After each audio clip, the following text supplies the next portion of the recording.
as the next layer.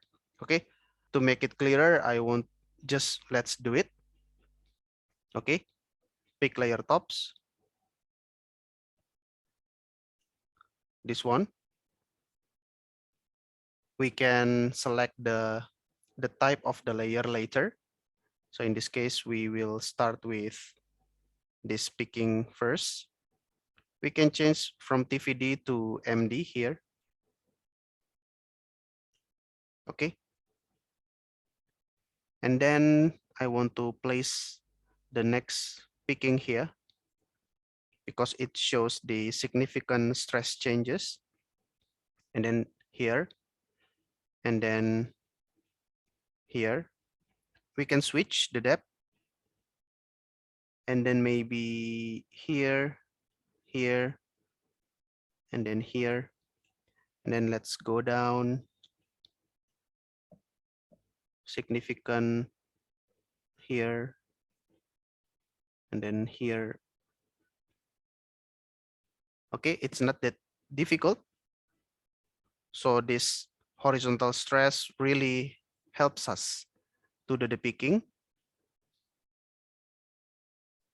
Okay. And then here, maybe here. Here it's the more or less the same. All right. And then which one? And this one. Okay.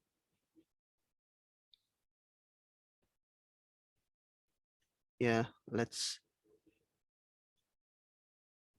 on the main zone, the horizontal that you want to fracture, actually, you can make the layering more detailed because you need to make the calculation, the fracturing calculation in more detail in that section. The more layer you have, the more detailed the calculation will be, but of course, the more calculation time you require or the simulator requires. Okay, but actually this one is water layer, so it's not that important.